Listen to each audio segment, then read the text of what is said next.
Folks, hello and welcome to the Random Generated Party. I am Eric Tenkar, your bartender in the OSR.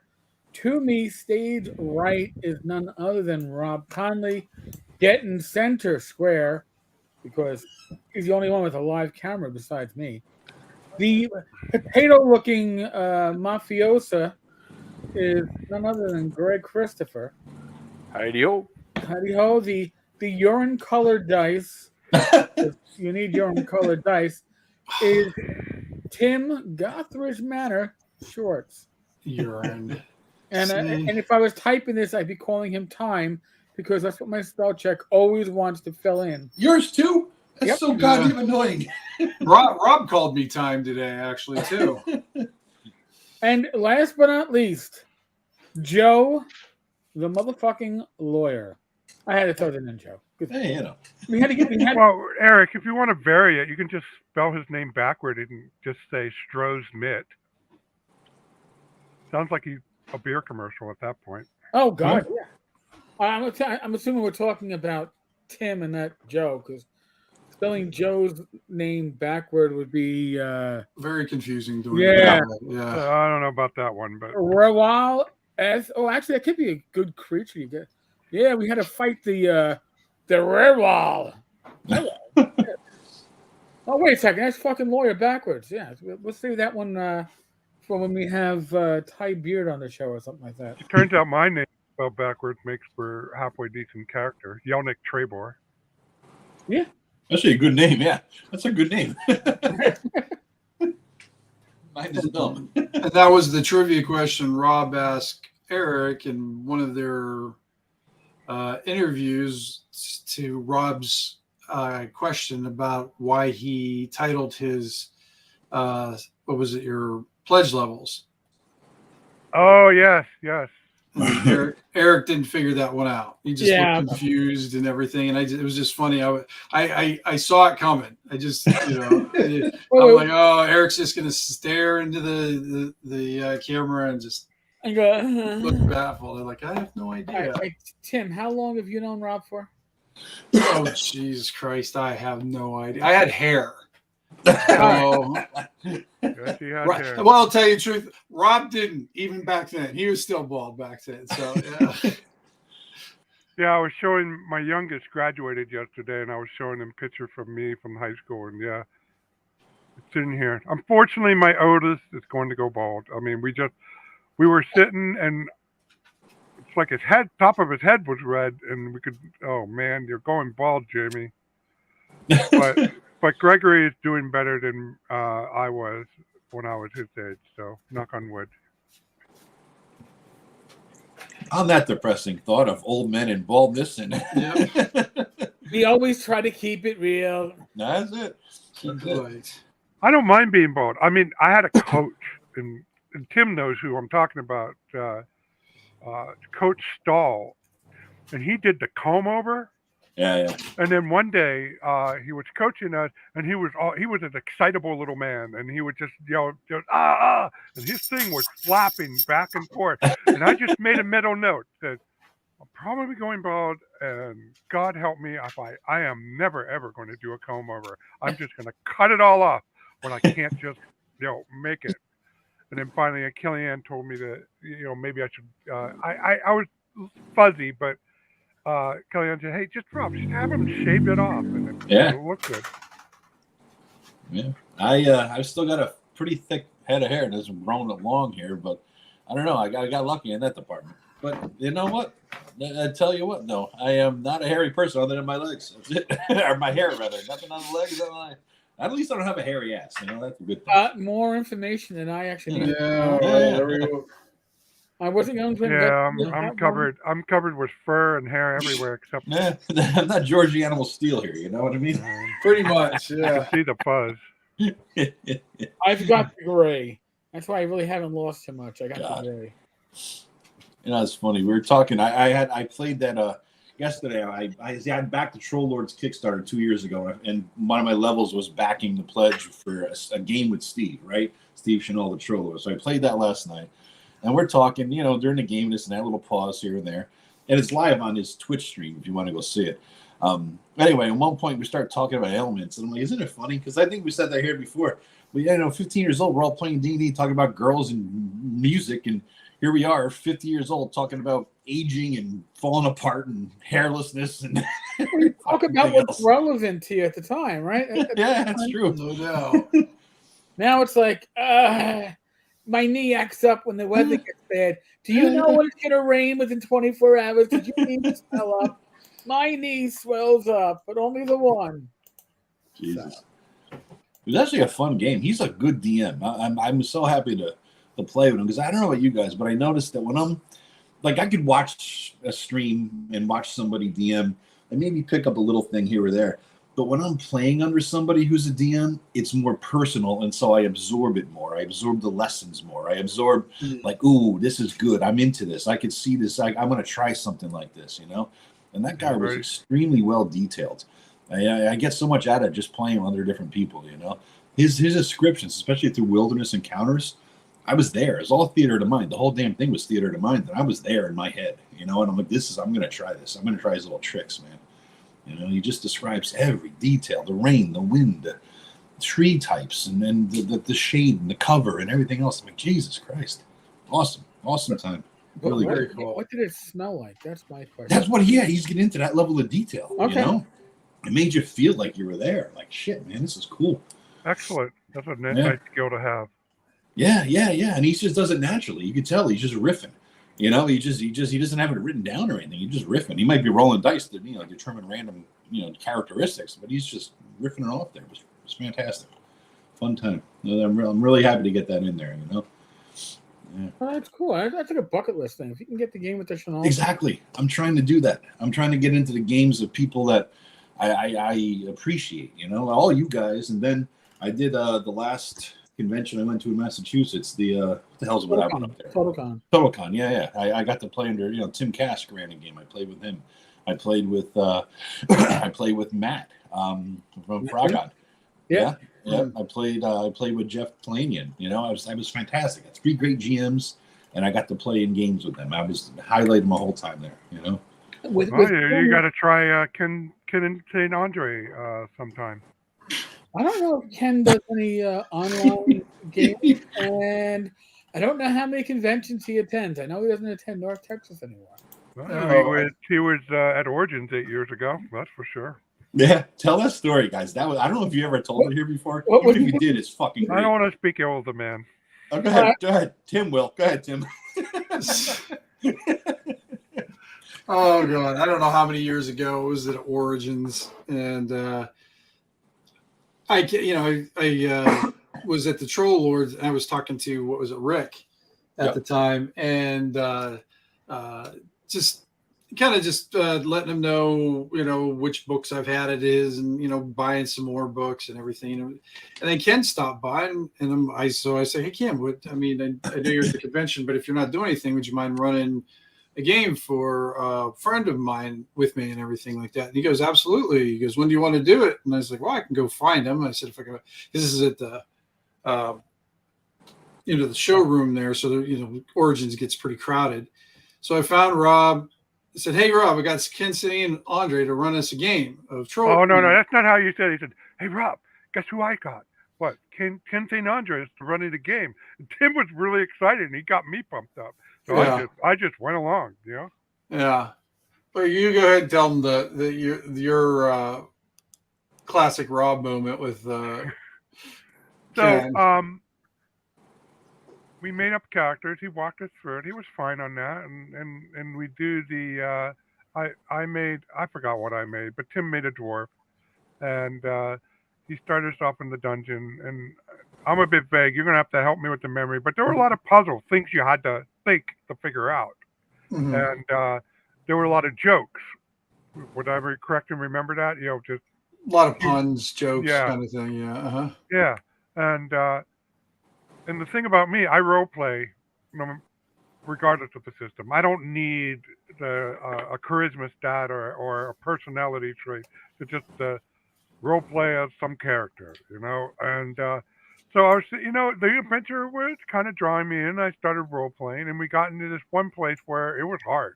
It was a hard thing there's 2 of us, and We're always at seat. And I turned to him and I was clearly speaking in a funny voice, like, Tim, we just need to get that, whatever Tim Dwarf's name, we have to get out of this dungeon. We just can't take it anymore. And this is just terrible. And You took a person. And contended, well, if you don't like the adventure, you can just always leave my table. And me and Tim literally turned to each other and had the look. I said, and it's like, no, I mean, we're having great fun. Well, if you're not happy, and it's like, and then we had to explain the concept of role playing as a character to him. And well, we didn't really explain it. We just kind of just told him he was role playing. It didn't mean like offense to it, but it just, it was just weird. You could tell it was like almost like a foreign concept to his game. So from then on, we just kind of stuck to whatever he was, No funny accents. Just all right. It's a new puzzle. Figure it out. Right? Yeah. We got caught in the death spiral of Tunnel and Trolls, but I think we escaped right at the last. Yeah, you got some magic item or magical effect, and it blew you up into this big, huge dwarf, and he gave you the official title of the fattest dwarf in the world. Well, the heaviest. The heaviest dwarf in the world. Yeah, it turned granite or something, and I became real dense and stuff. Yeah. And at that point, he looked pleased with himself. Yeah. But like the fact, like I was trying to use my dwarf as the weapon, because I think by the time I was done, I was like 8,000 pounds or something like that after we did the math, and we were fighting this big wormy thing, and I thought, well, I'm on top of this ledge. What if I just jump on the worm? I should be able to just blow, I should be like this ballistic missile going right through it, being that weight, but he just couldn't go that way. You know what I mean? It just, because it wasn't in the rules and everything. So we just had to kind of reel back what we were doing a little bit. So that's funny. Yeah, but he went along with it. So see, I've known Ken for years. I've communicated with him online via email and PMs. I purchased a lot of his original material when he was auctioning off, and I've never seen him at a convention. He went to North Texas a year or two before my first North Texas in 2014, and I've never gotten a full story of the incident, but it included Ken showing his prowess by doing push-ups in front of the table. Oh yeah. No, he didn't do any push-ups for us, but I think he goes to Origins pretty regularly, because I mean the 2 or 3 times we went, he was there every time. So he definitely walks to his own beat. Yeah. I was watching that Dave Arneson documentary. I forget what the hell it was called. It came out about a year or so ago. I know exactly. White Secrets of Blackmore. Thank you. That's what it was. And there was one guy in there, and he was talking about his character that he played in, the campaign.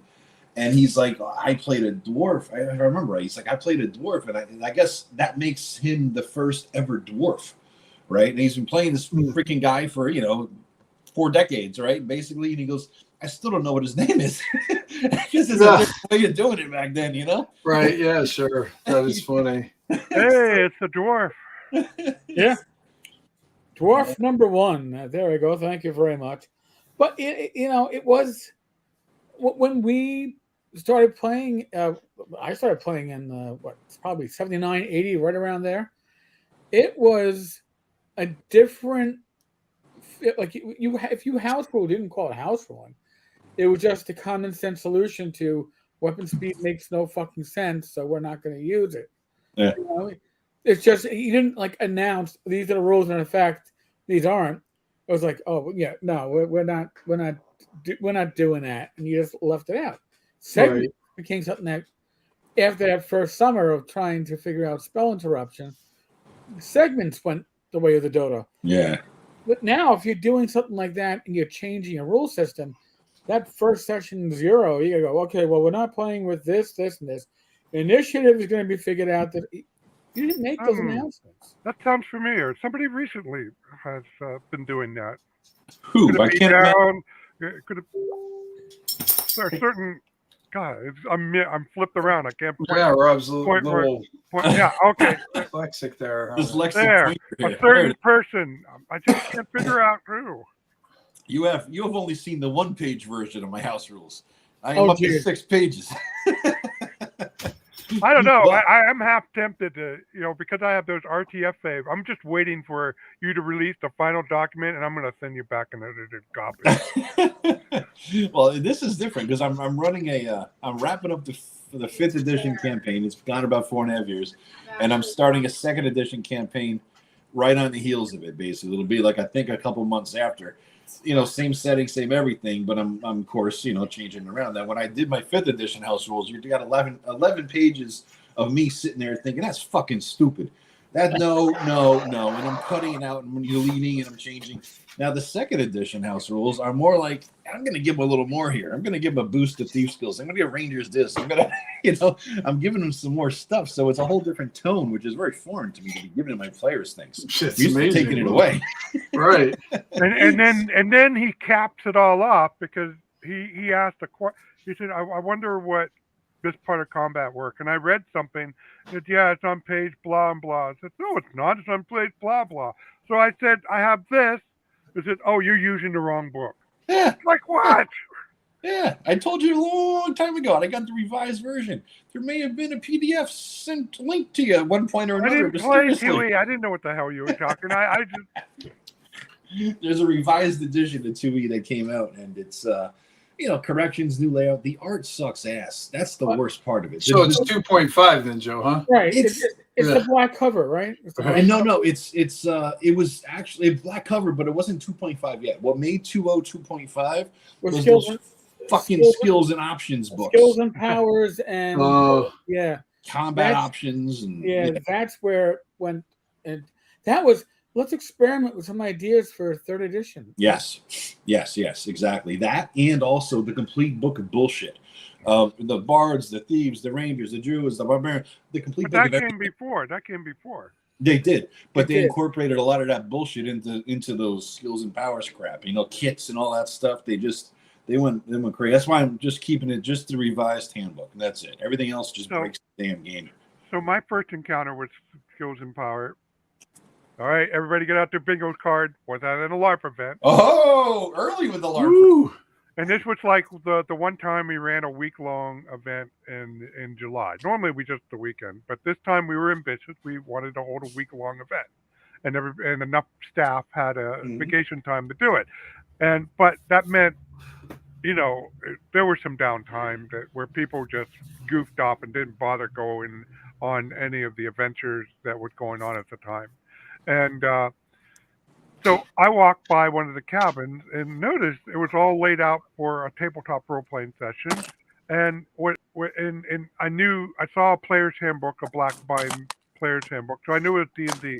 But then I was looking at these piles of paper. There was nobody there, but there was piles of paper, and for all the world, it looked like something that we did for GURPS. Figuring out stuff, holding up stuff, and it was obviously characters. And I looked at it, and then I asked one of the guys I knew who were playing, like, what is this? Why are you doing this? Oh, yeah, it's skills and power. You can build your own character. Oh, it's a disaster. And I looked at the book and was like, holy shit, you should be playing GURPS compared to this. GURPS is far more organized. And just as, it's no harder or easier, and it's better organized. Now the youngin amongst us here, Mr. Potato Head in the top right corner, actually started in 2nd edition. I actually have the Skills and Powers book still, along with the 3 core books on my shelf right here. Yeah. Did you started with 2E, right, Greg? Did you like it, or did you hate it, or how do you compare it to what you do now? I was at a summer camp, and that's what people were playing. And it was awesome. So, it was just the coolest thing to me. And I went home and got the books. And then, over the next few years, I got the 2E stuff. Like my Ruins of Undermountain was my first box set. Yep. Oh, that's a heavy one. Yeah. And then, I got, a lot of stuff like that. And to me, as much of the splat book explosion as it is, the quality of the stuff back then was so much higher than the 3E splat book explosion. Yeah. And my brother still collects all of the complete, complete adventure, complete thief, all those books. Yeah. And the source, especially like the source books on Rome or the Crusades or whatever, those are fantastic. They were well written and well researched. Yeah. And we're going to touch on Gertz probably later in this cast, but that's one of the. I could buy Gertz material that's historic and not give a flying big Newton about the actual rules that are attached to it, because as a historical reference document, it's amazing. Yep, absolutely. But here's the thing with 2E, Mike found this out from one of the designers that I forget which one, but one of the designers at TSR at the time admitted that when it came to the splat books, the Complete Fighter and all the other shit, yeah, there was no playtesting done. I believe it. Right. They broke the game. Yeah, they broke the game, and we scarfed up every damn book when we were just like, oh, I have a wizard. I want the wizard book. Our brother's like, I got the ring. I want the ring. Next thing you know, everything is fucked up. The game is imbalanced. I mean, we don't care about balance generally as old school guys. But back then, we were younger. We didn't have the chops to be able to play it well. And all we know is we're uber scoring our guys. I can't keep a straight face as I hear Tim's dog complaining about the 2E talk. Yeah. Yeah, there's a squirrel outside the window. Oh. They're very angry. I get not angry, but whiny. Yes. Yeah. But the ships in the sea. I think I do have that one actually. That was a good book. I don't think I picked that one up. I actually, I'll be honest with you. That was there were the complete books which had the brownish cover. Yep. Right. Then you had the historical books which had the greenish cover. Green cover, right. And then you had the DM reference books which had the blue cover. Yes. Okay. Yeah. Didn't you get a hell of a shipment one day of all those by accident? I did. I used to joke that must have been Ernie running the Dungeon Hobby Shop, but maybe not. I mean, he might have been gone by then. But yeah, they mixed up two people with the same first name. And I ordered one complete handbook and some poster. And the other guy ordered like 9 complete handbooks. So I got 10 complete handbooks and this dumb fuck got one poster. And I got like a half dozen phone calls telling me it was my responsibility to mail it back. And I had to mail it back. And why haven't you called back? Because you got to mail. First off, it wasn't an 800 number. You had to actually pay to make a phone call. Yeah. And it wasn't my fuck up. It was somebody else's. And I had a roommate at the time. And Kenny told me, he's like, he goes, did you sign for it? I go, no, it was left on the front porch. He goes, don't call back. It's a gift. They'll have to re-ship the other guy. The other guy got a free poster. He goes, you're getting 9 free books. I never got my poster though, but I think I made out. Did they ever fuck you on other future shipments from the? I never ordered again. I wasn't. Stop while you're ahead. By the way, Joe. Yo. Here, I'm gonna throw this one. Maybe I won't throw this one out there. I'll throw this one out there later. Never mind. All right. Well, leave them tease it. I think I know where you're going with that. Yeah. I figure I'll tease it out, buddy. What the hell? I'm sorry, man. Would you like me to stand up and go topless for you? That make you feel better? No, God, no. No. I'm gonna do my James Bond impression at North Texas RPG Con, 2015, 27.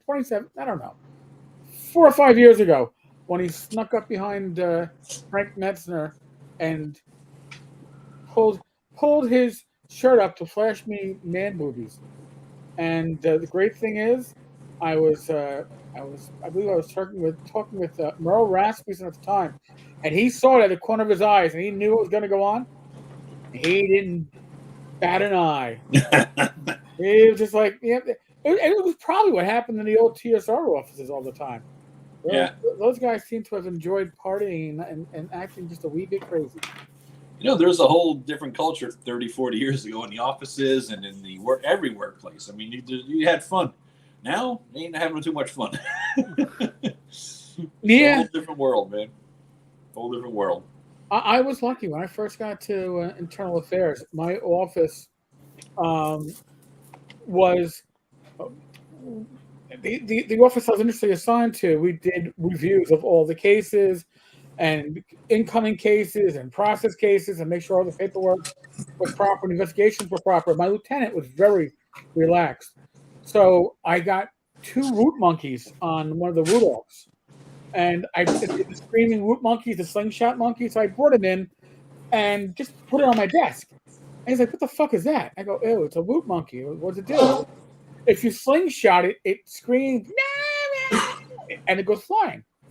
We did root monkey fights in the office until our 3-star chief walked in.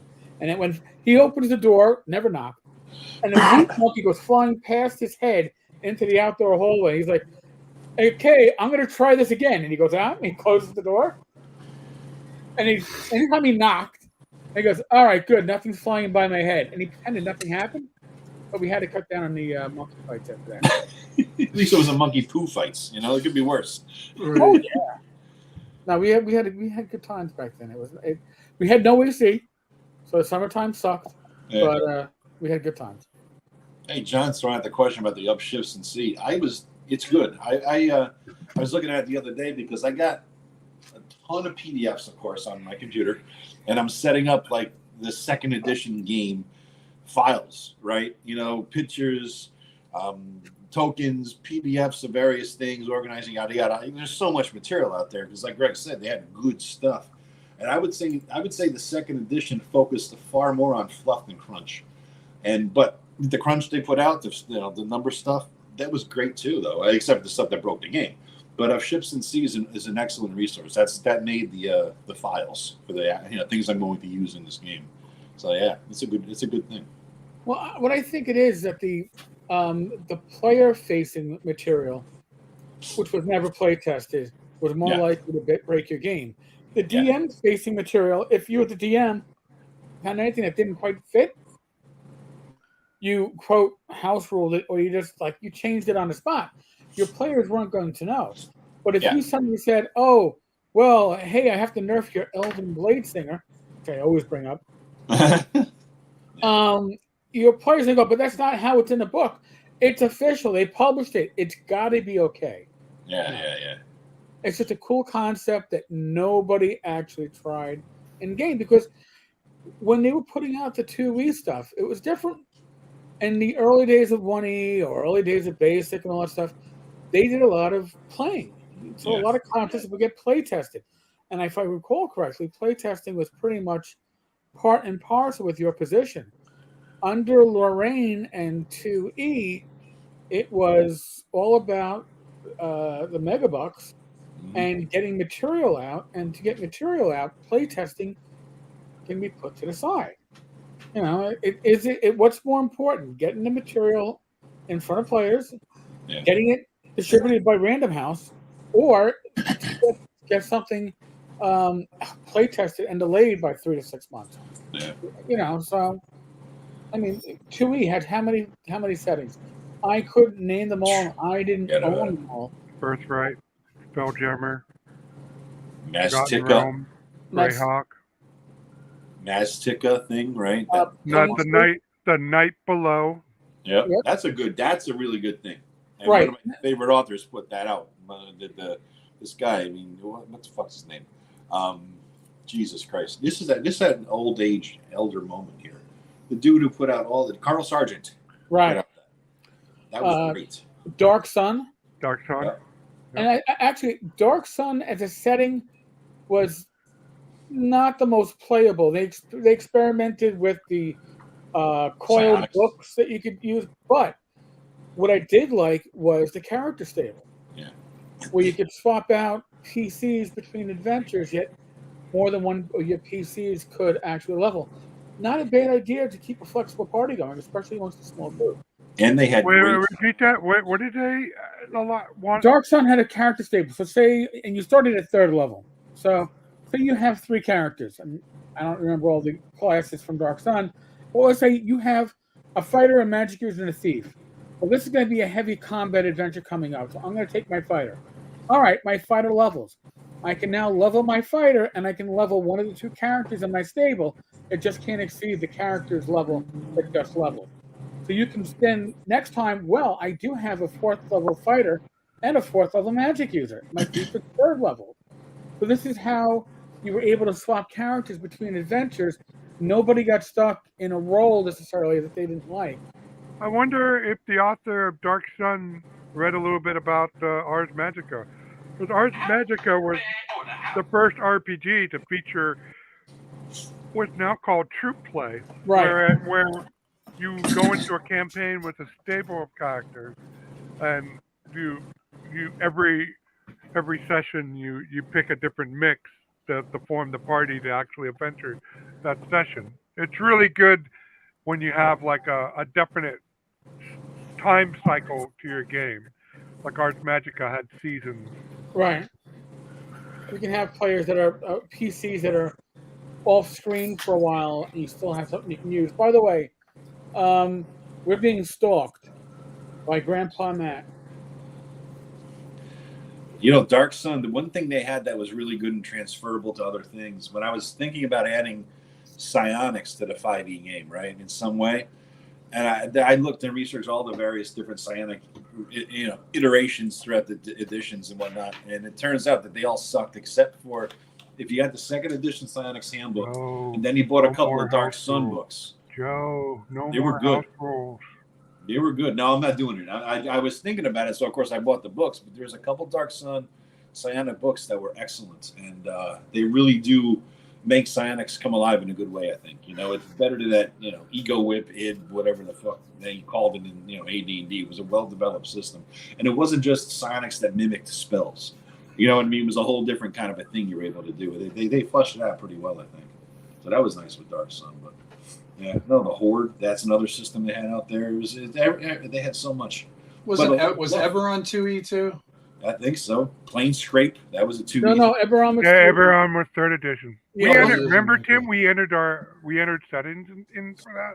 I don't remember what editions were what. I just couldn't remember if it was second, because like 2e and 3 and 3.5. That's just a big glob of goo in the middle there that I don't really. Yeah. They kind of share all the same space. But what I'm talking about, Tim, is that Wizards had a setting competition. Yeah, I remember that. Yeah. I think we did something, and I still have the submissions. Oh, I figured you did. Yeah, God. But you lost didn't you lose all rights to it the moment you submitted it? Oh, I'm sure we did. Yeah, that sounds like what they always used to do back in the day. As soon as you sent something in, you basically lost all rights. Yeah. Yep. God, I don't think 4th edition was really focused on setting, except the Forgotten Realms. They broke the realms, and then they recreated it in their own image of crap. That's they didn't put out too much setting stuff for 4E. I don't think. But that's the same thing they did when they went from 1E to 2E, right? That was the spell. No, what the hell was it? With the God Wars. Remember the God Wars? It was the time of troubles. Yes. Was it? And they had the fiction novels out that covered it, and then they had the horrible adventures that. Well, this is how you get the God of Deceit or whatever. It was. Yeah. And this is so you must have a PC fill this role. Yeah. Fuck no. Yeah. That's why my 2nd edition game is Gray Box. 1st edition AD&D Gray Box Forgotten Realms base, and I take a few of the books that were decent back then, Savage Frontier, but I've already broken the Forgotten Realms my own, so you guys are entering into something kind of very different than what you're used to. I broke it pretty well, and then I finished breaking it. That's the next couple months of the. I broke it. It's no longer what it seemed, but I can rebuild it like the $6 million man. Yeah. That's why Rob was saying, my guy's from the Moon Chase. I read the books. I know all about it. But I'm like, you may want to reconsider. It's not quite what you think it is. Right. Yeah, because because it's interesting you bring that up, because I was going to say, because what is it? Your Forgotten Realms that you've been playing for what, 4 years now, Joe? Yeah, about 4.5. Yeah. Yeah. So it's taken on a whole different, mythology or twist or, things have happened. And if people come in expecting, the standard Forgotten Realms, they're going to be highly disappointed. Yeah. And like, remember when we were having that conversation when you were running your Bronze Age game? Yeah. And everybody was giving you advice on how to run Bronze Age, and you kept on having to tell them, "Oh God, there's Matt. Oh no, there's Matt." But you had to keep on telling them, like, well, that's not what I'm going to run it like that. I'm not going to run it like that. And I can't remember what we had that conversation. I says, you got to stop telling them you're running a Bronze Age game, and it's a Bronze Age like inspired game. Otherwise, you were going to get like historical advice, and everybody was going to expect all this Bronze Age accuracy, and it was just like, instead of worrying about the game. Yeah, I finally had to say we're using Bronze Age technology in a completely different universe. That's all Bronze Age was. Bronze Age technology and Bronze Age style mythological shit, right? That kind of thing. And that's all it was. There was nothing to do with Earth's Bronze Age whatsoever. It was easier to say it like that. Now I think I added a paragraph into this. This is not your Forgotten Realms, or not your Forgotten Realms. It's not at all. It's broken and it's shattered, and it will be shattered some more. So it's kind of fun though. I like breaking worlds. Oh, absolutely. Really? Hey, what about Blood Island? Oh, that's in there too. Oh, jeez. That's in there somewhere. It'll be in there somewhere. I always bring a little element of everything I've done into something. You know what I mean? That's the fun part. It's like you make yourself a little library you delve into, Yeah. We're going to do it on Roll20. We had a pre-session 0 the other night because Vance is in. He had a character idea. Rob has some character ideas. And Matt ditched before the characters even got going, of course, because Matt, he bailed. Right. So we got a stop picking on Matt.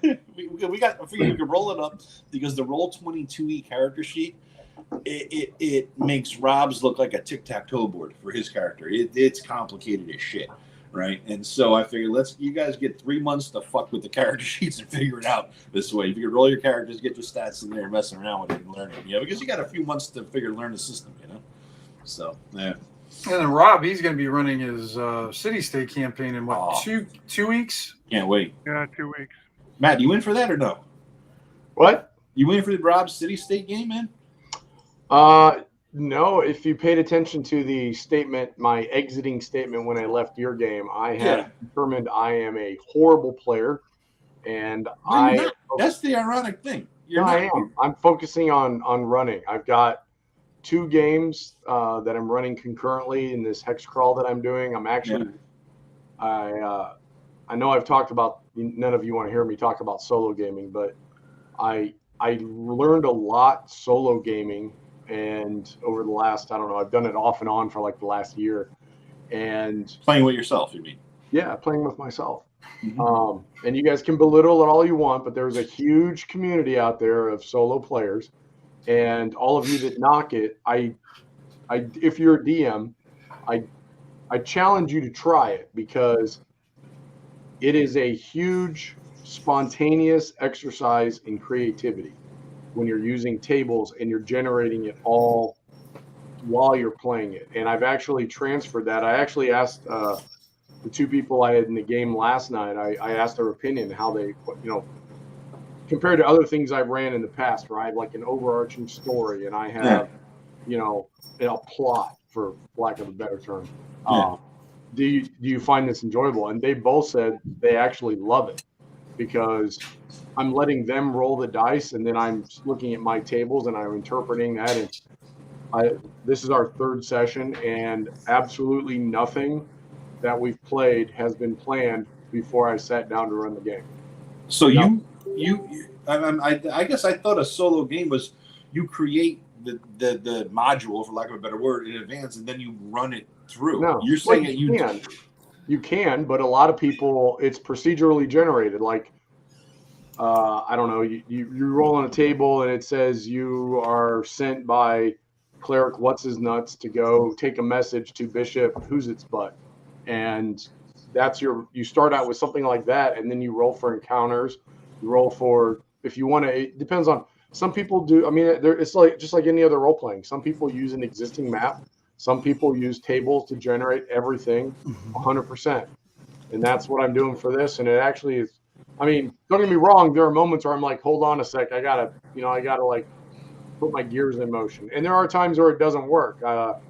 Last night, Vance was exploring a room, and I rolled that something happened, and I looked it up on the table, and it said that it had a terrain change, and the terrain that I rolled was that it was supposed to be an ocean. Well, they were in a 20 by 30 foot building. How do you put an ocean in there? So sometimes you got to go, well, that's stupid. Right. Yeah. Just kind of roll with it. And what I ended up doing was it was a 2D12 tables. So if I rolled on this one, which then told me to roll on this one. So what I did is I took those two rolls and flipped them, and it worked out perfect. It was really cool. Anyway, enough about my stupid adventure. No. We like I'm actually real curious. Yeah. No, because didn't you run me through a couple? Like we were starting something too, Matt. And were you using that part? Yeah. I thought that's what you were. Yeah, I was doing something similar to that. Yeah, but I think I've learned a lot. And I mean, I find it interesting because I get a lot of the same kind of, and it not directed at me, but on solo things, sites and chat groups like in Facebook and stuff that I've been on Reddit. There's a lot of people that are like, oh, playing by yourself is so, I don't know, you're alone or a loser in the basement with your grandma or whatever. And seriously, they're like, oh, you're the guy that never had any friends. I mean, that's not an insult to gamers. That's like where we spawn from.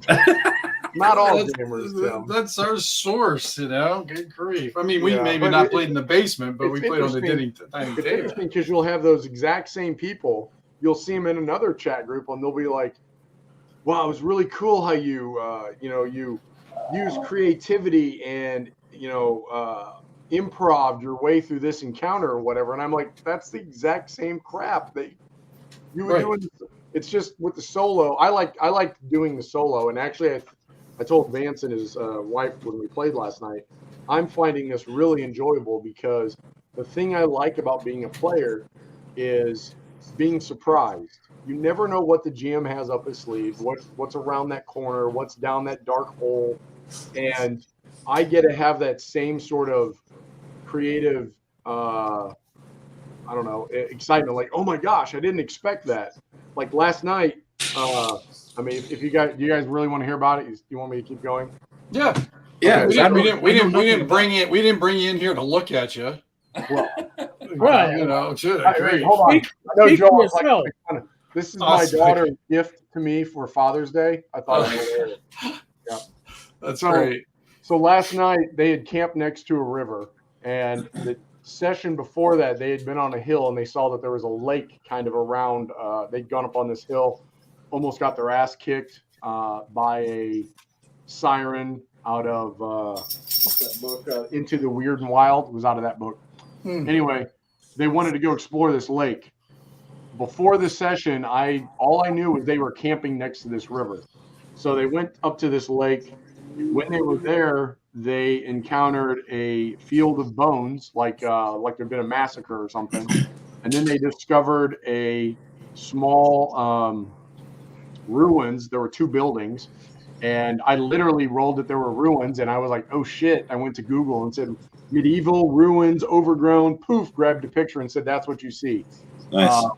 And then they started exploring, and they almost got attacked by a wild boar, and they smartly decided not to fight it because its hit dice equals all of theirs.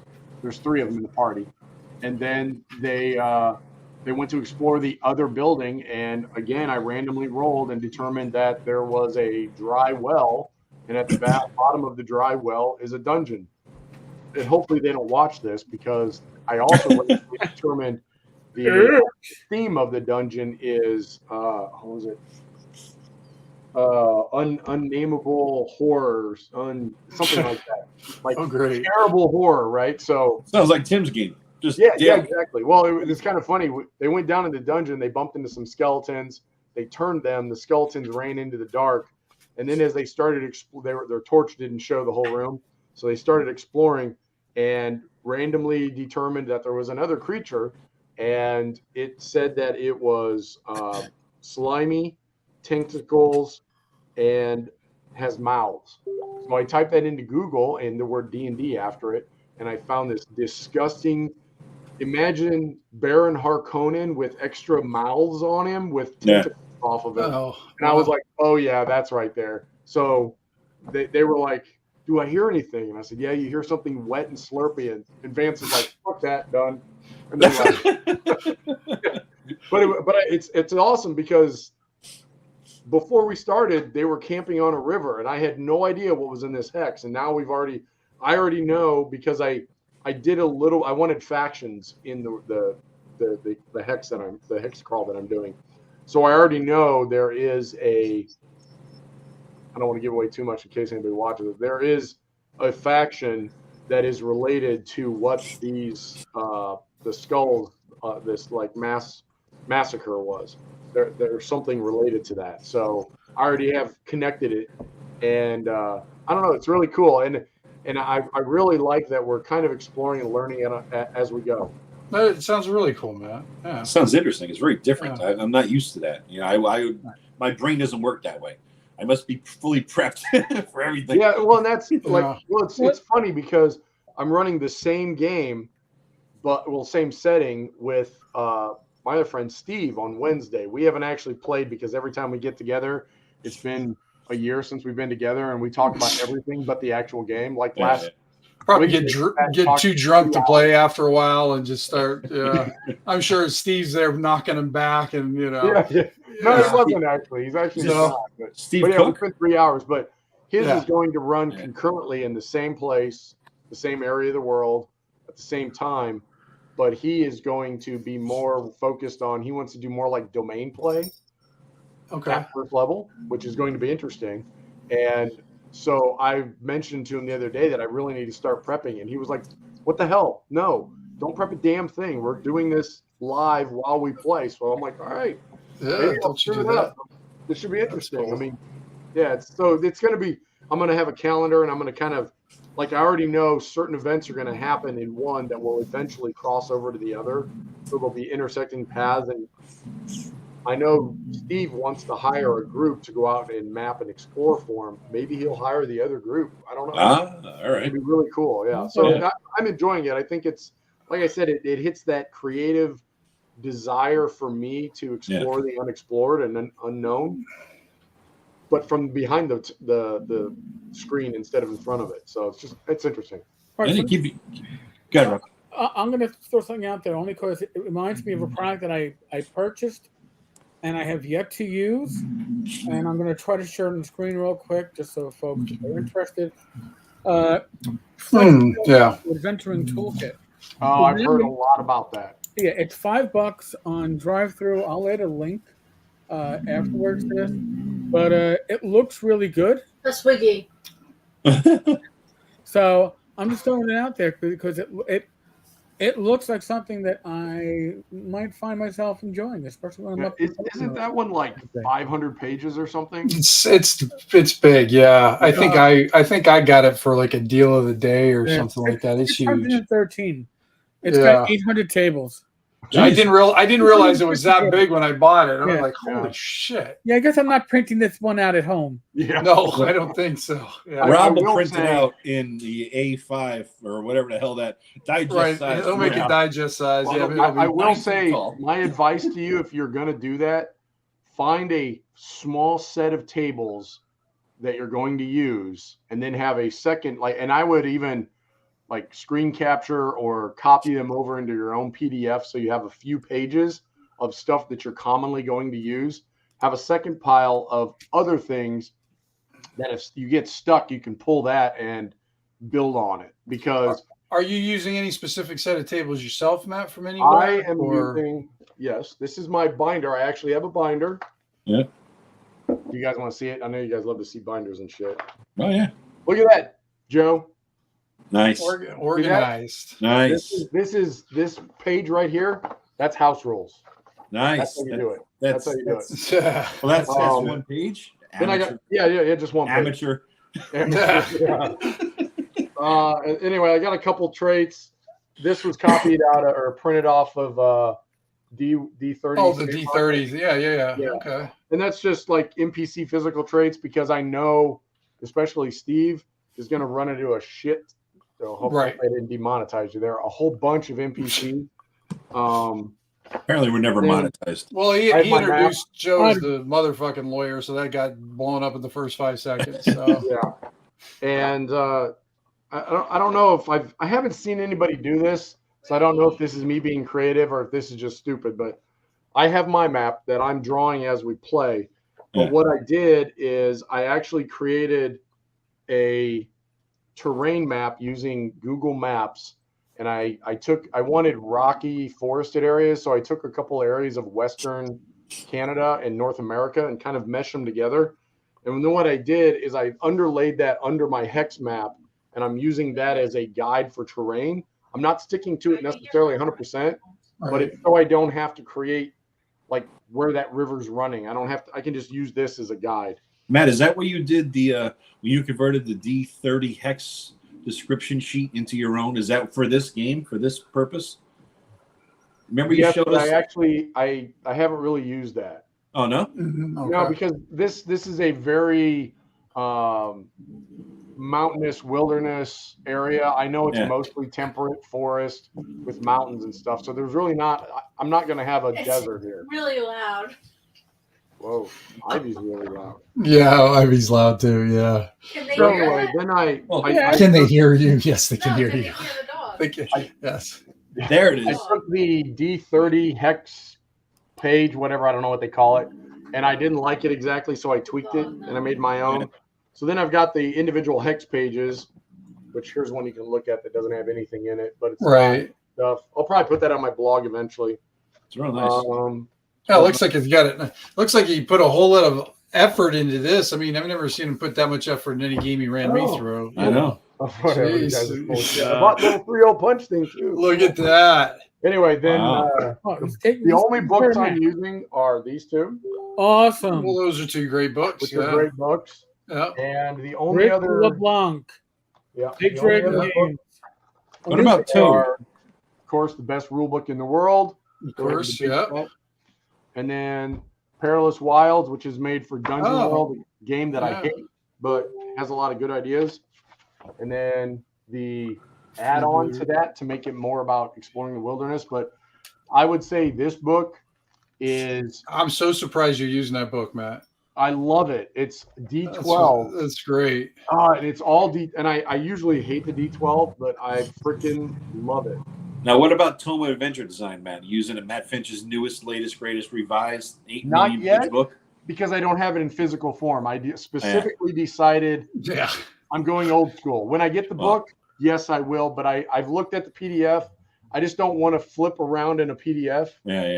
On the computer while I'm playing. I do the same thing. Yeah. I don't want to. I literally made the decision, and that's why I have this binder, which I specifically bought this one because it's like an old school binder. It's like on Amazon for like $12 or something. Well, it's good that you've been working out because once you get Tome in the mail, you might drop a nut just lifting that thing out. Right? Yeah, that's huge. I've heard. But yeah, I'll use it too. I really like his. I forget he gave it a name, but the words on the side. Yeah. I really think that, I get stuck. I'll be like, right. Oh, we're doing there that. There it is. Yeah. That's really cool. Great. So,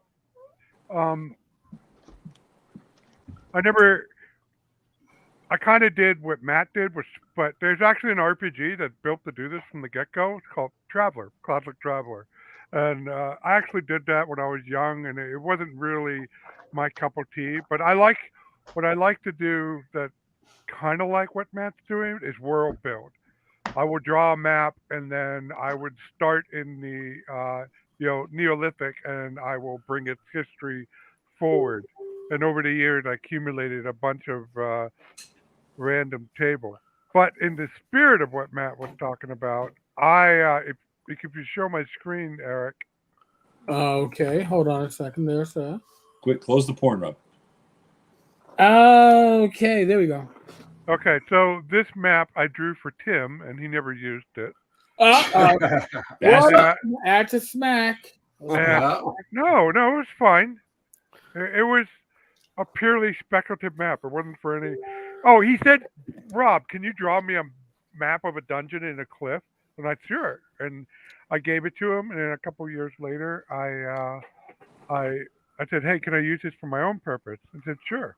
And so I took it to a convention, and then I registered an event running this map. But I decided beforehand that I wasn't going to detail the adventure. All I knew that it was a laboratory of evil wizards. That's all I knew. So I set this up, and I totally winged the entire adventure from start to finish. And I got a pretty decent. I was lucky in that I got a pretty decent module out of it. Nice. The hardest part, if you can see my cursor, see this little room? This was a control room, and these were like, I guess, magical test chambers right here. So I'm kind of weak at puzzles, so I had to come up with a puzzle involving these things. And what I came with was that this room had a pedestal with crystals on it. And if you put the crystal in a certain way, it would emit elementals of certain type. And I used all the elementals in the AD that I knew about in the Monster Manual 2 and the regular Monster Manual. I think there's magma in addition to the traditional 4. There's like magma, steam. Smoke. Yeah, so that was fun, and so I had a lot of good time with that. And but I'll never do it again. It was just so stressful. I'll run things with sketchy notes, but I'm never going to do something with a blank sheet again. I did it once. I like improv. This is interesting, but I kind of want to get back to what Matt said in the beginning about how he sucks as a player, because I think that's a more interesting thing. Yeah, it's bullshit too. It's bullshit. It's total BS. Because he's not going to let that. I'm not going to let that just slide. Yeah, he's not getting away with that bullshit. That's just an excuse not to we commit. all know. That's what I. But here's the interesting thing. So we have. Because we were talking about this just in our chat and everything. And we were talking a little bit how some GMs just don't make good players. And I can attest for those 3 guys on the top, if you do not focus on them, they suck as players. They lose their attentions quick. Look at them all. They all look surprised. It's true. And here's the thing, though, with Tim, with me. Well, I can say something here. Yeah, go ahead. Uh-huh. I also get to the point where it's like if there's too much of focus on me, I got to rail it back because I'm not the DM. It's not supposed to be my focus. I can often see when it's, oh shit, I'm grabbing too much. But in this group, what you see on the fucking screen, nobody here can grab too much because everybody's not just a strong player, they're strong GMs. So nobody's going to get pushed to the side. You're not pushing Rob to the side. He's going to get his pound of flesh. He'll get in. Trust me. Right. And it'll be a very wordy pound of flesh. I don't know if that's a good thing there, Eric. Well, no, but all of you guys are awesome players. That's the thing. The thing is like I know as a GM, you guys are used to being GM, so the attention's focused on you a lot. So you're always engaged. And I know like when you're not engaged, because I know Rob back in the day, he'd fucking read a book while you're trying to run a game sometimes, and I would throw dice at him and stuff like that while he was running and that. But if you get Rob engaged or Matt engaged or Eric engaged, they're fucking phenomenal. So for these guys, like if I'm running them, I don't want to run like Eric or Rob or Matt really in an adventuring party that has more than like 4 players in it at max. Because I want to be able to give them, their time in that. Because if we run with 6 or 7, then there's too much downtime for them, and it's easy for just regular folks to disengage and that. But when you're used to being GMing, it's easier to kind of, especially when you're playing online, you start slipping into looking at, like I told Matt, it's usually looking for the next book the next gaming book he's going to later. Yeah. And Eric has never yet that I'm going to throw the garbage. Right, you're going to throw never yet moved his Roll20 token in history. The reason I got DMing. involved. It's The so- reason I got involved with LARP because as a player I enjoyed Drink. the role-playing. Drink. Go ahead. Go ahead, Matt. Go ahead, Matt. I still have one left. Still can't get this mirror thing down. Go ahead, Matt. Anyway, the reason I enjoy playing LARPs and stuck at it for almost 13 years is the role playing, and it's also easier because I'm partially deaf, and when I'm sitting around a table What? with people, What was that? nice Guys, try, so but that's been sensitive. pulled on me so many times. So anyway, That's for juvenile. it's sometimes hard to follow the conversation for me around the table. Whereas if I'm in a group who are actually, role playing, i.e., acting as their character, I can see I can watch their lips move. I can see the social cues, and it's easier for me, like when to shut up, to be polite, and and when I can get in on the, on the role playing. But so yeah, Tim's totally right. I work better in small groups. Well, and to go off of your what you were all saying, I agree. All of you guys are awesome role players, and I think some of it is probably not prima donna, but I do like when I GM because everybody's listening to me. I like that, and What? I think shut up. And when you're a player, because everybody else in here is so good, and somebody in the chat is like going to be like, God, stop tooting your own horns, but when everybody else is doing stuff, and there's so many of you, that's one thing I've definitely learned is that I definitely don't like large groups. I don't even really like to DM large groups. Yeah. Because I'd really actually, one of my old players has now said he wants to join the Thursday games, and I've said that's it, no more, and that's 4 players. Yeah. And that's one of them's kind of, sorry, Brian. One of them's a little wishy-washy. I was going to say, if that's Brian, he's not going to show up he's anyways. got young kids. He's a pastor. He's very busy. I mean, I understand completely. I don't hold it against him, but that'll give me 3 players. 2 of them are married, so if one shows, there's always going to be 2 because they're always together. Yeah. So it's kind of easier. But I'm capping it at 4 because I want to be able to have that individual role playing ability with them, and not have anybody feel like, today's the Tim show. Tim's going to shine tonight, and the rest of us are just going to be on the side going, good job, roll another one. I want to give them enough time to do their thing, and I don't know. I just large groups don't do it for me anymore. I know they used to. I used to love when you'd have 8 players, but now. Yeah, no, I like 3 or 4 players, but definitely 4 PCs is a sweet spot. And I think about this for 2E especially. I think you kind of got to have one of each class, the base 4. It really to get you through a cleric, fighter, thief, wizard. You know what I mean? And so I think we got that. I mean, Dwayne might be playing 2 characters. I don't know. Rob is kind of half in, half out for September. We don't quite know. But I figured we got Vance, my brother, and Dwayne. Then we got 3. Vance might play, or Dwayne might play 2. There you got your 4 characters, essentially. Although they're all playing, not the 4 base. But who will see how that turns out. But that way, you guys could drop in. Like, Matt, you got a Saturday night free. Boom, Rob, Eric, Tim, you know what I mean? Greg, Right, you could do a character, roll up a dude, and just, hey, I'm free, nothing going on. You can drop in the game, and we got our base, and we got the add-ons. You know what I mean? As long as you got a core, you could always have an add-on. And then you have an add-on, you have 5, who gives a shit? 6, whatever, once in a while. You know what I mean? But as long as you get the core, you're good to go, though. That's the fun part. I think part of the issue, too, is, if you're giving me a group that's face-to-face, if I'm running a group at a convention, 8 to 10 is my sweet spot. I can probably go up to 12 because I don't sit down.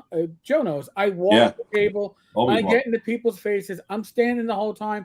I will keep that attention. Online, that sweet spot to actually play with. I'm not saying your potential group, but the actual number of people that show up, 4 to 5 is about where at 6 you start to break down because, as Tim pointed out, you have. Listen, we used to have Greg drawing maps or doing layout during game sessions. No insult, but because especially when you're online, it's harder to be focused on the one thing. When you're in person, that focus is easier to take. So I think that we can have a whole episode talking about the differences between having an online group and an in-person group, because it's easier, I think, to keep the attention and the buy-in from a group that's in person. It's harder to sneak your phone in for your porn surfing while you're on, when you're sitting at the table, unless you're tubing. Oh man, I know it's a Tubin. bit. Poor guy. Are you still talking about porn, or is it something else? I don't know. No, Yeah, is this a thing I've never heard of? Yeah. You've never heard of? I'm shocked. Tubin is the guy who got caught whacking off on CNN. CNN. Oh, okay. So- Yeah, so- no, Yeah, I remember that. If I can interject something here, Matt posed a very pertinent question that hopefully it's not about does Tubin. LARPers get the chicks? Well, I can certainly say yes. I've met my wife there, and 25 years later, still here. Well, so you met a chick then, Well, the chick. He met the chick. right? The chick, right? The You met chick. the chick. The, So the chick. yeah, Well, let me ask you this: those of you that have played or still play in real life, because I have not played God. except for when I went to Gen Con 12, 13, something like. Oh shit, Mickey. Anyway, my question, real quick, in between Mickey barks. Go get it, Mick. What side, dummy? Is it his arch enemy outside? Yeah. No, that's not his arch enemy. It would have been No. much worse. I haven't played in at least a decade now. Is it still that way? I'm just curious because when I last played in person, there weren't those other things. And I know I've heard people that bring laptops to their table, phones, obviously. Well, Sure. the only game I play in person on a semi-regular once in a while is I started a 5e game a couple months ago with my brother, his two daughters, and a boy that one of the daughters has a crush on. Actually, she's going to a dance with him, the 8th grade dance tonight. And so you're dealing with 3 14-year-olds and my brother who's pulling his hair out because he's playing with 3 14-year-olds. You know what I mean? So you're trying to corral cats here. You basically, I banned phones. And that's the first thing right out the gate. Just no, 14-year-olds and phones, no. And just that the kid dynamic. You try to keep them on the rails, but it's kind of hard. But that's why you throw some death-like challenges at them. The fear of death, I think, focuses their attention somewhat. I'm Go sorry. ahead, bro. No, I have this round robin approach. It breaks down when I get over 6 players, but I have this round robin group, and it keeps the players' attention, I think, the most part, because I look at them and I say, "What do you do?" And if they're not paying attention, they get this startled look. And so they pay minimal attention. But my impression is a maturity thing. Back in the day, it was me reading books. It was most of the time it's not as blatant as that. It was like doodling, and they zone out, and they say, "Just tell me when my turn comes," and they're just there, or they chat. Chatting with your friend next to you, that can be a problem back in the day. Now today, certainly pulling out your phone and doing the text, it's the latest wrinkle on it. But I think it's an old problem having distracted player. Just an emperor in new clothes, Yeah, but I do think that you can get distracted players face to face, but you can also point them out and grab their I'm losing Joe to his cell phone. Boom! Now I engage Joe. If I'm running it online and Joe is half into his cell phone, I've got no way of knowing, right? This is true. So there's a different. I personally think that online smaller groups work better because you can make the eye contact. In person, you can't make it online. And online, I think it works better when you have the video Discord up on a separate screen. So you can, again, maybe not make eye contact, but you can see where your players' eyes are. If their eyes are on the lap, they're either looking at their cell phone or they're doing a tubing. Either way, it's not something. Also, speaking as a person who's partially deaf, the verbal discipline is very different online than it is face to face. We can't talk over each other like we can face to face. Right. You can't read lips. You you can't get that extra ability, and that goes not just for the hearing impaired, but even those of us that aren't necessarily hearing impaired, we do to some extent read lips when we're face to face with people, and when you lose that in a medium such as this, it can make it much more difficult, especially a very large group. I mean, I've seen groups as large as 14 online, and it's just like, yeah, I'm gonna, you know what, my secondary screen's not gonna have up the Roll20 screen. It's gonna have up whatever PDF I feel like reading right now. Well, I think the other thing you got to think about too is that if you have cameras going or not. Like the odd thing is that with you guys, we never have any cameras going. We just have Discord for voice, and we have Roll20 for the thing. When I play with Dwayne and my brother, you know, the 5e game and all that, and the 2e game will be with cameras on, because it really helps as a DM to look at faces. You can tell if somebody's reacting to something or somebody's spacing out. So you do have a bit of that face-to-face thing.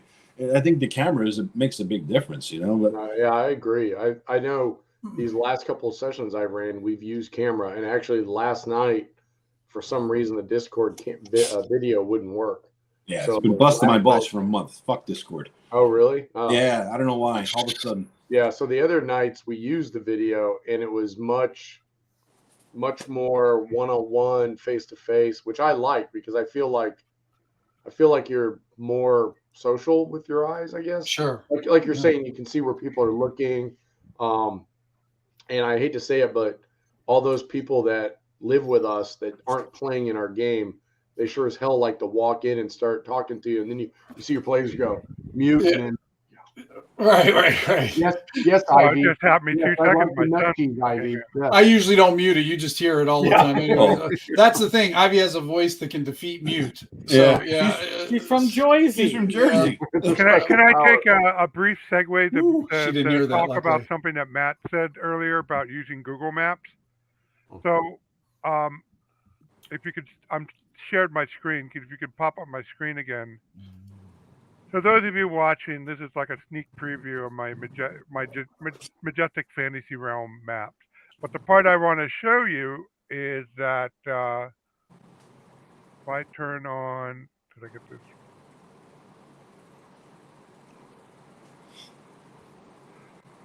If you look, you can see I took real world geography and kind of traced over it.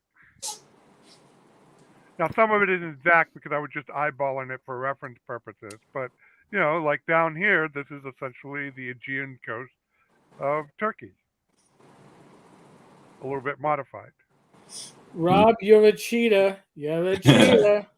I don't know. I kind of like the result.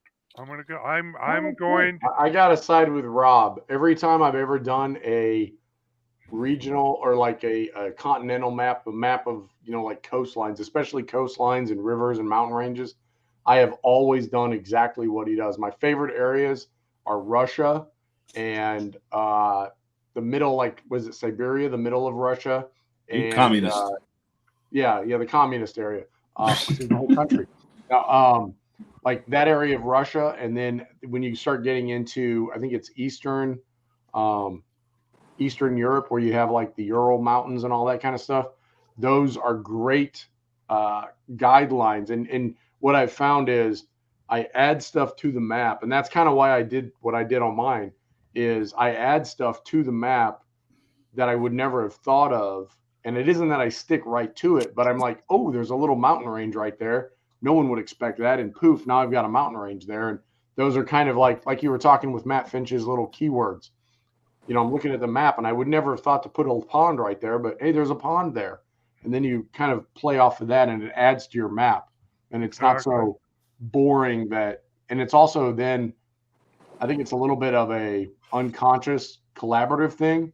You're using, in this case, the real world for what Rob's doing. And I've done that too, but it's a mix of your creative ideas with what already exists. And then you mix and meld those, you know, it's like clay, you're making it into what you want, but you're using outside inspiration to help you end up your final product being better than it would have been if it was just you. So yeah, and I'm showing the mountain ranges now, and I gotta say, I am by far, this is the happiest set of continental, the happiest I ever been with a set of continental scale mountain range. It feels like the geography when I look at the Earth map, and even other planets like Mars, that have distinctive, geography. It just feels it has that flow that I had difficulty achieving. Well, the Waterlands map, some of it seemed, I gotta say, much as I love it, some of the geography was completely arbitrary, and I like this, and I like the fact that I was able to, shove all my points of light map in here. See all the white areas; those are all the maps that I've published so far or drew. Like this map, I drew. This was more of a collaborative thing between me and Tim, but this was going to be like a main campaign map, and I managed to squeeze this in and put all my points of light maps in their proper spots. And so I'm pretty happy with this. Yeah, it's good, Rob. I think it's gonna thing. If you're when are you gonna publish this, Rob? When are you gonna be done? Do you think? Any idea? Yeah, I'm on a regular schedule. I'm working through it. I have 4 gazettes to do, and I am 45% of the way through. I've done the first gazette. Oh Jesus! He's doing it. He's doing it. What? Oh, what Rob Tick are you talking about? He's wearing It's his shorts. boxer It's briefs. workout shorts. Jeez. Fuck. I can't see my video. What am I doing? Don't worry about it. You'll be happy you didn't. you don't want to see it, Rob. You It's don't about want to Matt, know. not about you. Oh, okay. So, the basic area of my first product is going to be this area, and it's divided into 4 maps. They're going to be 12 inches by 18 to fit what Drive-Thru RPG is capable of printing. And so I've done this quadrant, and I'm in the middle, and I'm almost done with this quadrant. Then I'll work on this and that, and then I got to polish up, and then I'm at the point where I can do launch the Kickstarter and start the production process. Nice. Oh, you're going to kickstart it then? Is this your first Kickstarter, Rob? No, it'll be my second. And I'm going to kickstart it because I want nice art. And this will allow me to, make nice art, to pay for a top-notch editor. And,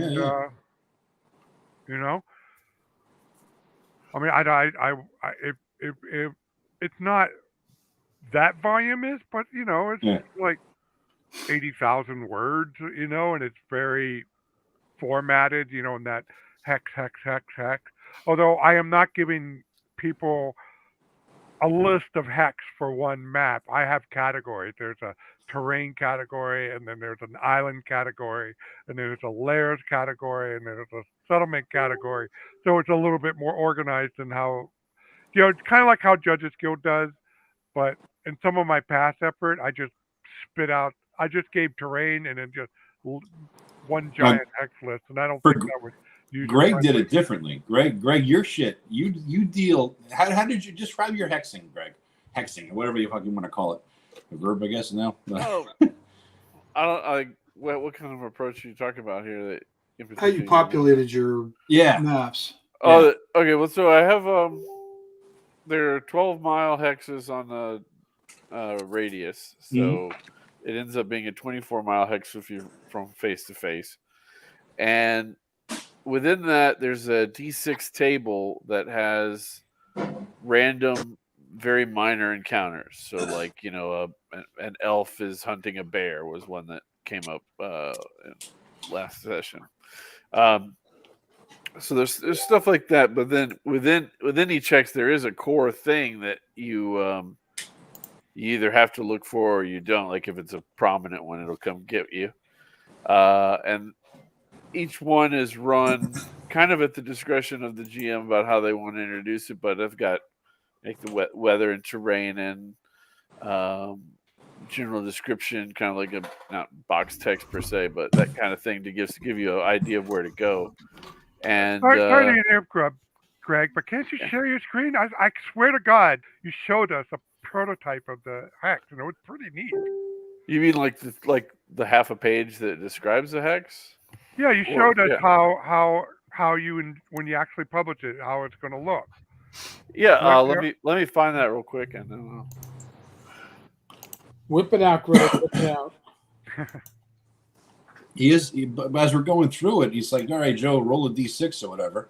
Right. And, and then you come up with one of 6 things you might encounter in each hex, and they're all tied together in some way sometimes because of what's going on in hex. There's like an underlying theme to the hex, and the encounters sometimes overlap or interrelate with each other, which is kind of cool.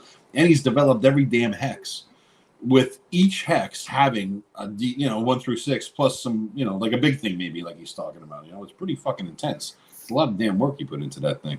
But I like it. It's pretty cool. It's pretty cool. It's a good hex. That's why it's not out yet, because it's so huge. Yeah. It's like wrestling a bear.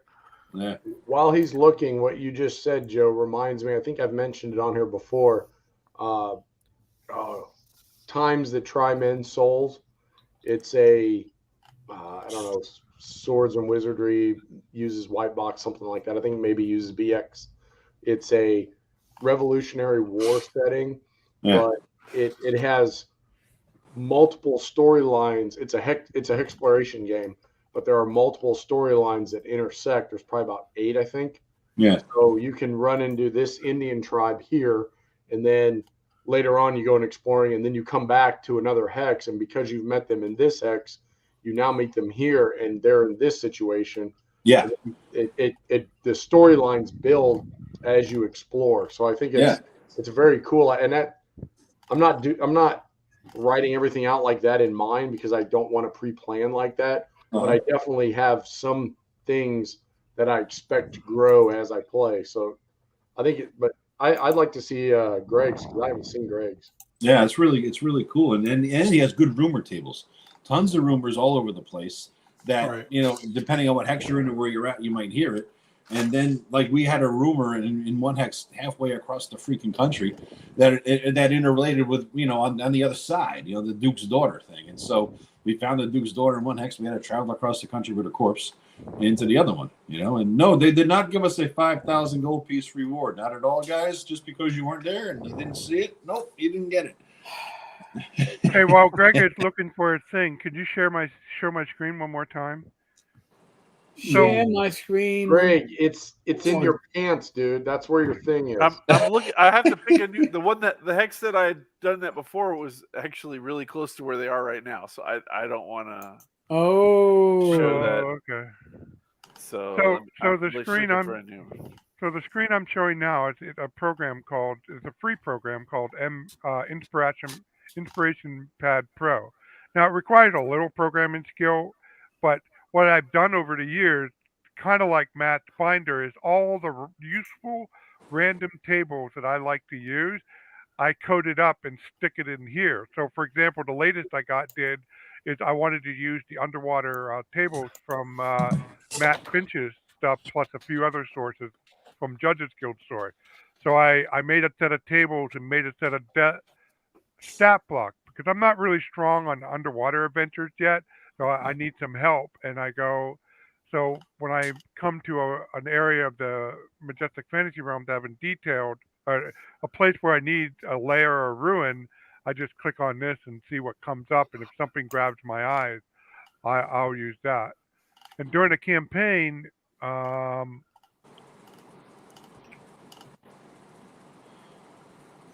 and Greg, interrupt me if you want to take over. So cool. I'll let you know. Oh wow! I'm looking forward to using a 3-ring binder, going back to while you find yours, Rob. Oh, I use this dungeon stocking table all the time. If I have like just a general idea and a map, I will roll on this and I will use it. I don't hold myself to this table, so if I don't have an idea for the trap for a treasure, I'll just re-roll and see what I get for this number 10. That okay, emptying a treasure. So then I just roll up. I just go here to my treasure generation table, type in a value, and say, okay, they're 2 levels down, so it's going to be a 4,000 silver treasure. Okay, a gem worth that, a gem worth that, and that much gold pieces. Yeah, and I think I kind of did this sort of, not programming like you're doing, but I'm doing the true fort on the borderlands. There's one fort that's the base of operations that they're starting from, and I've actually written out encounter tables. If they are between I think it's 2 hexes to 5 hexes away from the fort, this is my encounter table. If they are 6 to 8, this is the encounter table. And then I have different regions that I've already kind of pre-planned that have encounters. Like if there's a undead area there, they're more likely going to have encounters with undead in that area than they would just, like normal boars and bears and that kind of stuff. Great. All right, There it is. I'm ready. All right, Nice. Greg, All right, take it away. So this is really far away from where they are now. But I'm taking notes we in can case get we ever go there. So this Joe is will screen cap. Just know that. this is part of a Yes. desert.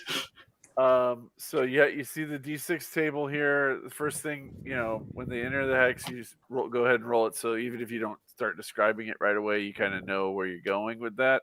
And you can see, that they could run into the human and Gnoll bandit combo. Humans being led by a Gnoll. Basically random equipment you can find. Things that cause you to lose time. More random equipment.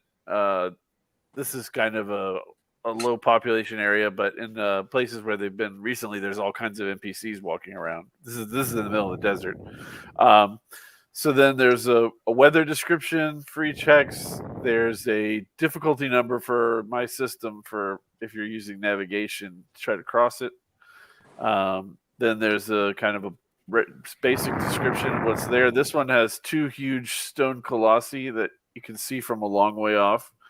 And around the base of the colossi is a Djinni that's leading a group of bandits. So he has targets of nearby hexes that he's been hitting that will know about him. There's treasure that he has got in his camp. This scimitar right here is, I think, like 20,000 GP. So I was gonna say yeah, that's a price. That's a pricey scimitar. And then it has the stat blocks for the monsters that are present in the hex. Perfect. And then this is a hex next door where there's some gnolls that have defected that don't like living under the Djinni's rule, and they're on the verge of starvation. So it has notes about how you can make them easy henchmen. Same thing. Weather description, general description, and then a bunch of random stuff. So here, this is gold. This gold dragon may be your next flying eagle or giant eagle, Tim. There was a giant eagle that lived near the place they were adventuring for a while, and every time he was in the table, they rolled him up. He came, Bob pestered the shit out of him, and then eventually they hunted his ass down and killed him. So now, if I roll him on the table, it's just clear skies. There you go. So Yeah, it's well done. You see how it all interrelates too, from hex to hex. It's nice. Just So how everything. do you handle if they go back to the hex later? I make a mark on mine that which one I rolled before. If they roll it again, I'll just use a different one on my arbitrary decision or roll with it. Like there was one with the giant eagle, for instance, where they come across a destroyed caravan that had been attacked by the giant eagle, and then they hid in the kind of wreckage. Well, so he didn't even notice that they were there. He was still flying around. Well, if they rolled that again, I'd just be like, you came across the same, you came across that same site, but if it was a piece of equipment, this time it'd be like there's nothing there. There's no equipment there this time. I just got to say one thing. I know, Rob, you like the online thing and the programming, but going back to what Matt had with the 3-ring binder, I enjoy using a 3-ring binder. One thing I'm looking forward to with the 2E game is that the monsters are not integrated into Roll20. There is no monsters that you could pull up like 5e has, right? So, and I'm looking at the 2E game. There was like fucking 20 different monster supplements they put out at least, and most of them were those abominations 3-ring binder things that always fell apart. Remember that bullshit? So of course I got them on PDF. Heresy! I love those. They I thought the 2E the monster binders for 2E were hot shit. Terrible. Right, so you're telling me that you put those little white stickers around each of your damn sheets because I knew you were going to make him get up You and put the look. whole condoms on the hole. Yeah. They were terrible. Here's the Hey, problem. Real If- quick, I was Original talking to- baby and intact and still works. as Yeah, good Rob. as the first- And Rob, here's the problem with that. If you have any semblance, a tiny little bit of OCD, and you get a supplement that puts a page in alphabetical order, but on the back page has something that screws up the alphabetical order, it drove me fucking bananas, right? It I drove agree. me fucking nuts. Why So do here's- you think I stick with these guys? These guys, the Harn guys, they know what the fuck they're doing. Yeah. TSR didn't know what the fuck. No, they're were idiots. They doing. drew me, and they fell apart. They fell Yeah, apart. yeah, because Harn's so much more popular than TSR stuff. Yeah. Yeah, They might know what they're Hey, doing, but they didn't TSR's do out it of well. business and Harn's still at it. So It's kind of like me another Betamax and VHS. Betamax was better, but VHS won because it was so much more adoptable than Yeah. and Betamax affordable. or whatever. It was porn that used VHS. So Yes. That's and right. the latest They thing won. I got from Harn is still compatible with this bad boy Well- that I bought in 1983. Here's what I'm doing with the monsters. I am going to go through and find interesting monsters, and when I use them, if I'm gonna use them, I'm gonna print them up on a piece of paper, one-sided, so that there's no bullshit. I'm going to stick them in a 3-ring binder, and I'm going to have my own little monster manual. That's all. I'm going to build my own as I go. That's going to be used, and little notes on there. I'm looking forward to going back to a little bit of analog. Because I do like Roll20 because it lets us all play together. We're all friends. We never play together otherwise. And it's easy. I can Dwayne is, Missouri, where the fuck he's at. Some out there near Matt kind of place, And it's like, we can't get together, right? So it's like perfect for that. But I do miss analog stuff. I miss rolling dice. I miss pen and paper. So this little 3-ring binder thing, I'm already scoping out which binder I want to use for my monster manual. My own little monster manual. I'm sure Well, you're probably I going through them all, a lot of them too. Yeah. I use binders too, but I use them as play references rather than design. For design, I keep everything on the computer, but when I play, I love these digest size binder, and I'll have a few computer stuff I'll use if I'm role playing online. But I have my core rules here. Then I have like all my spells, and I have stuff that I go to time and time again, like when. Okay, Rob, I'm going to the blacksmith, and what can I buy? So I have the price list and stuff like this. I thought these pockets were a good idea, but as well as the graph paper. But I know some people. When I did a blog post, I saw a lot of people commented in that they could see stuff that was really useful for them. But this is so useful that I made one for like. All the games. I'm not going to yank them all out, but I made one for Adventures in Middle Earth. I have one for Greg's game. Digest size. Digest size. Greg's book is already 9 inches thick. If you convert that shit to digest, Rob, that's like a wall. I almost bought digest size for my binders, and I decided I wanted the full page. I just wanted to be able to have more room to write. Yeah. Sure. I like to take notes. Plus, my eyes aren't. Now this is only the player's stuff. Now I stop here at the judge because I really don't need the rest to play my character. I need everything in here though. So I printed out and digest. Hey, real quick, I've been talking to Bill Logan tonight a little bit. He's the guy behind Bare Bones Fantasy, White Lies, DW Studios, I think. He just said, "Hey, say hi to everybody for him." Oh, hi. Tenkar's Tavern in his universe from years ago. Oh yeah, in Karnak Kingdoms, I think. Isn't that what the little Something like that. Yeah. I liked his Bare Bones Fantasy until I tried to run it. Nothing. Sorry, Bill. I was going to say really now liked you're gonna. it. That's I one of really those liked books he it. buys and throws in the. No, I Garbage still can. have. I really like his Karnak Kingdoms or whatever, but I really like the game. It's just very hard as a DM for like a dumb guy like me to power balance. And I don't want to say, I sound like a 5e guy, balancing the encounters, but it was hard to judge encounters when you were, because I was so used to D&D, those of us that have been playing forever, we can look at something and go, oh yeah, that's 2 orcs. Oh no, they need to fight like 2 hill giants. But this was such a different system that I couldn't wrap my brain around quickly and easy power conversion level thing. But it's a cool game. I really like the Karnak Kingdom. Or you just say there's 200 and let them deal with it. Well, that's Tim's style. We're walking through the woods and there's a horde of skeletons, hundreds of hordes of skeletons, not just one or two. No. He believes in the old tables. You know, how many appear? 3 to 300. You know, and Tim goes on the high end. Well, I think that was like your guys' first or second adventure too. Yeah. Yeah. He wonders why I run like a bitch. Well, I'll tell you what, that keeps everybody's attention too. Yeah, fear of death. Attention, schmention. Yeah.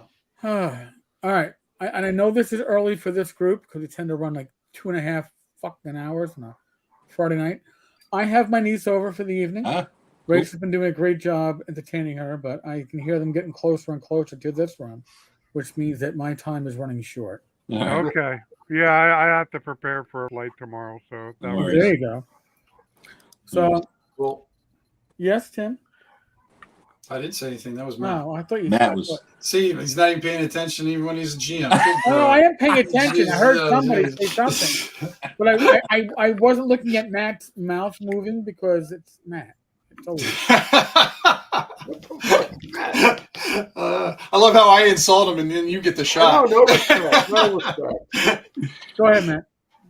I was just saying, cool. Good night. Wow. All right. Well then. Yeah.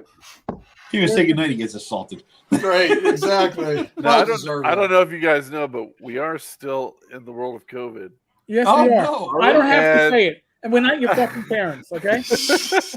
I mean, Rob might be able to fill that role on occasions if you give him advance notice, but the rest of us are not your fucking parents. So use your common sense. You're an adult, likely. Looking at my demographics, you're probably an adult. Because if you're geriatric. No. After 54, the numbers drop off, and then after 65, there's nobody listening. No.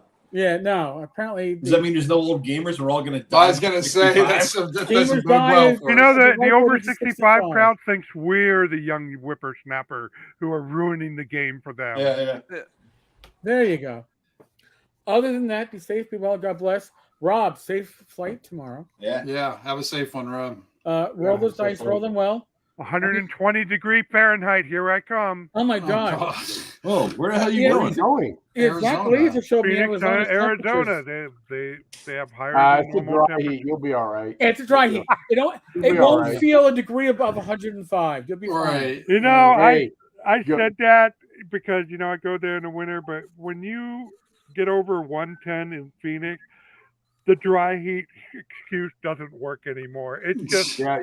It's just hot. I've been in Texas when it's 112, and I can tell you 112 in Texas is miserable. And if you get sweaty, it evaporates and you're dry. Come to Tennessee when it's 99 and the humidity is 95, 98%, you get sweaty, you're soaking in hell. Yeah. I would much rather be in oh, damn it. Yeah. Rob, saying goodbye. Wear a hat. Yeah, definitely, Rob. Like SPF 400 sunscreen on your head. Yeah, SPF 400. Oh, and folks, just there's more news if you've been following this Jameson Stone, Sabine Phoenix crap as we were doing this live stream. He worked it in. Stone, bingo off. Yeah, bingo off. He's resigned from his position in their joint company as CEO of Apotheosis Studios. So the firewall is being instituted to protect whatever assets and company they have left. So yeah, I'm just people with blue hair, folks. Yes, exactly. Literally, I have no idea literally. What? I didn't either, Matt. I have no idea either. Yeah. Didn't Eric have blue Matt, hair? If you want to read it, I posted a link in the chat. If I don't know who I they didn't are, why do I understand want to it read about myself. them? Yes. What was that? Was that Joe? Didn't you have blue hair in Texas, North Texas? No, we didn't have time for the. I couldn't do blue hair. By the way, couldn't fly. It seems like the usual story. They treat people like crap, and they got caught. Yeah. Oh my God! What a surprise! And everybody now that one person came forward, everybody is coming forward. And my suspicion is that this is not the end. There'll be what was that song when we were younger? Let the bodies hit the floor. Let the bodies hit the floor. Let the bodies hit the floor. Hey, those guys are cool. Yes, I expect to see bodies hitting the floor. Well, give me throw a link out there if you can, Eric, because this is brand new news to me. I I'm in a hotel. Bad Mike's talking about it in the chat, by the way. Yeah, Hold on. I'm in a throw hotel link in up, Jersey with nothing to do. and You and I Bad Mike, will you need a probably hobby. later on tonight. I'll probably put up a short 5 to 8 minute video on the latest with the official announcement of Jameson leaving the company. Again, this is about saving assets. It's about saving the viability of the company. It has nothing to do with whether he believes he was right or wrong. This is all leave it in Sabine's hands, or Satine's hands. Sorry. So this way, there's still a company to make money. Whether he's in it or not, he's going to still make the money because they're married. So not really much of a difference, but it's an attempt. All right, folks. Well, they're married for now. Let me guess. And who married them? Who married them? Luke Gygax. I Gary didn't know that. Okay. Oh yeah. It was a big. They closed down the bar to the peons, so the guests could enjoy the bar. So it's a good thing I didn't go. I wouldn't be very upset. So wait, this is like the elitist of the gaming industry or something? Yeah, pretty much. I would hate him. Satine Phoenix, Matt. Satine Phoenix gained her name because she was in Zach's playing D&D with porn stars group. All right, she was one of them, and then she got to be a Wizards of the Coast special ambassador type person or some crap. And then she got out of that just around the same time as Zach shit went down, I guess, around that. I don't know. And then she's just been a luminary around, she's been to all the cons and she was a D&D community manager for Wizards of the Coast. That's what it was. So I mean, I'm not casting aspirations on anybody's prior occupation. Yeah. But who cares? A family-friendly game has a former porn star as their community manager. Hey, porn stars are people too, right, Joe? Hey, I know many of them. I mean, everybody comes from somewhere. As far as I'm concerned, it's about your work. They were caught. They treated people like the story here. The only story here, they treated people like crap. And if that turns out to be true, then they should pay the piper commercially, so to speak. Let the dice fall where they may. Yep. Yeah. Right now, it looks like a natural one. I hate to say it like that. So these are the next role-playing people who are ostracizing from the hobby? I don't really know how it's role-playing. They're writing credits, or really other people's writing credits with them as consultants type of deal. I'm going to say something that's going to be unpopular, a very small segment of the OSR. Hold on. Bad Mike just said that both Eric and I have been stars. That's a private video. I'm not sharing. This is next week's show. It includes Skeeter Green. We are not discussing this. And what he's not saying is that it was in the same. What he's not saying is that it was in the same video. Let your imagination. It is the same video. Okay. Mike and I had no interactions other than me laughing my ass off initially. No crossing swords, Eric? Oh no. TMI, guys. TMI. It was a manhandling, and Mike was getting manhandled. Okay. And then I laughed at it, and then somebody tried to leap from one bed to the other to manhandle me. And man, this cast just did not end soon enough. No, it ended already. And as Mike points out, it also happened at Gary Con. Can we edit like the last 15 minutes out? No, this all stays. We don't edit. We don't edit, man. This is legit, man. This we keep it real. Yeah, 5 minutes ago we had like 39 people watching. We're down to 11 now. Just saying. So right. Sure, there's a connection there. People always go, "We'll come back for that part." They'll watch it later. This will be the part they rewind and take out of context. It's like I don't know if you can take it out of context at this point. No, I think it'd be very much in context. Yeah. All right.